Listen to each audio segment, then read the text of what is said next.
जय जगन्नाथ।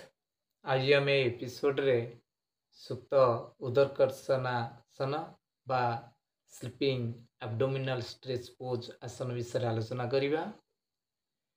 ए आसनटी साधारणतः प्रत्यह सकाळू खाली पेटरे करिबा उचित।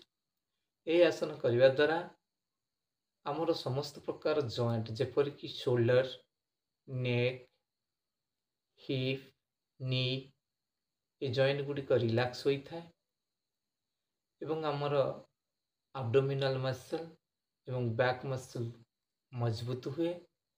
आमर पेट जनित विभिन्न प्रकार रोगरु मध्य हमको मुक्ति मिलता है, जेपरिक एसिडिटी, गैस, एथुर हमको मुक्ति मिले। ता छड़ा आमर इंटरनल ऑर्गन्स जेपरिक लिवर, किडनी एवं एलिमेंटरी कैनाल एगुड़िक स्ट्रंग बा मजबूत होता है। तेणु ये आसन साधारणतः कन्स्टिपेशन पर बहुत लाभदायक।